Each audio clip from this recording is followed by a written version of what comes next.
ಕೋಟಿ ಸಸಿ ಅದರಲ್ಲಿ 30 ಲಕ್ಷ ಸಸಿ ಒಂದು ತಾಲೂಕು ಎಲ್ಲ ತಾಲೂಕಕ್ಕಂತೂ 7 ಕೋಟಿ ಜನ ರೊಕ್ಕ ಖರ್ಚು ಮಾಡ್ತಾರೆ. ಅವರು ಖರ್ಚು ಮಾಡಿದ್ರ ಇದು 1 ಕೋಟಿ ಒಂದು ಗಿಡ ಇಟ್ಟು ಅವು ಗಿಡ ಹಚ್ಚಿದ್ನಲ್ಲ. ನಮ್ಮ ದೇಶ ಬೀರತಿಲ್ಲಿ ಬರೇ ನೆಳ್ಳ. ಈಗ ಆಲ್ರೆಡಿ ಬೆಂಗಳೂರು ಜಿಲ್ಲೆ ತಾಲೂಕು ಬೆಂಗಳೂರು ಸಿಟಿದಾಗ ಮನೆಗೆ ಗಿಡ, ಬಿಸಿಲಂತೂ ಭಾಳ ಕಡಿಮೆ ಕಾಣಿಸ್ತಾ ಇಲ್ಲಿ. ಆದರೆ ನಮ್ಮ ಬೀದರ್ ಜಿಲ್ಲೆಯಲ್ಲಿ ಇಲ್ಲ. ಅಷ್ಟು ಬಜೆಟ್ ಖರ್ಚು ಮಾಡಿ ನಮ್ಮ ಜಿಲ್ಲೆಗೆ ರೈತರಿಗೆ ಯಾರಿಗೆ ಅನುಕೂಲ ಅದನ್ರಿ? ಯಾರಿಗೆ ಅನುಕೂಲ ಇಲ್ಲ. ಹಾಗಾಗಿ ನಮ್ಮ ರೈತರು ಇವತ್ತ ನಮ್ಮ ಈ ವರ್ಷ ಇದು ತೊಗರಿ ಬೆಳೆ ಅಂತ ಹೇಳಿದ್ರು. ಈಗ ನಾವು ರೈತರು ಮಾರಾಗ 7,000 ಇರ್ತೀವಿ, 8,000 ಅಂತ ಖರೀದಿ ಮಾಡ್ತಾರೆ. ರೈತರು ಅವ್ರಿಗೆ ಇರ್ತದ್ರಿ. ಯಾವ ರೈತ ಇರ್ತದ್ರಿ ಮನೆಗೆ ಗತ್ತವ್ರಿ?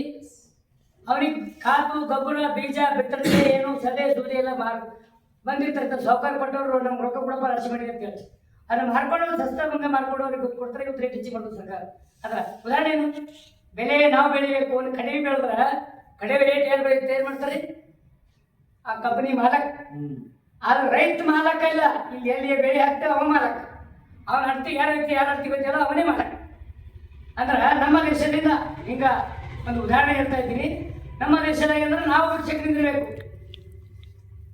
ಅವ್ರ ಅಂಗಡಿ ಬೇಕು, ನಾವು ಹೆಂಗ್ ಮಾಡ್ತೀವಿ ಕೇಳಬೇಕು. ನಮಗೆ ಹ್ಯಾಂಗೆ ಕೊಡ್ತೀವಿ ಅಂತ ಅವ್ರು ಕೇಳಬೇಕು.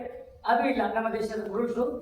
ಹಾಗಾಗಿ ಈಗ ನಾವು ಇವತ್ತು 24ನೇ ತಾರೀಕಿಗೆ ಏನು ಮಾಡೋದು ಇದೆಲ್ಲ ಸಮಸ್ಯೆ ಇಟ್ಕೊಂಡು ಈಗ ನಾವು ಇಡೀ ಮತ್ತು ರೈತರು ಮನೆ ನಿವೇಶನ ಗರೀಬರಿಗೆ ಯಾರಿಗೆ ಮನೆ ನಿವೇಶನ ಸಿಗ್ತಾವ್ರಿ?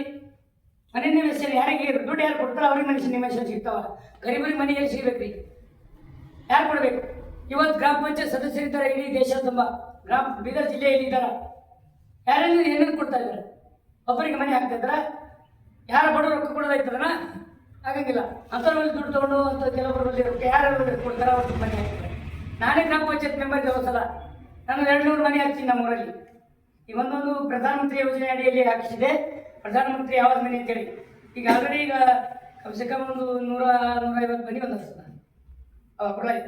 ಈಗಾಗಲೇ ಸರ್ಕಾರ ಅಪ್ರೂವ್ ಮಾಡಿ ಹೇಳ್ತಾ ಇದ್ದಾರೆ. ಆದ್ರೆ ಜನರಿಗೆ ಮನೆ ಕೊಡ್ತಾ ಇಲ್ಲ.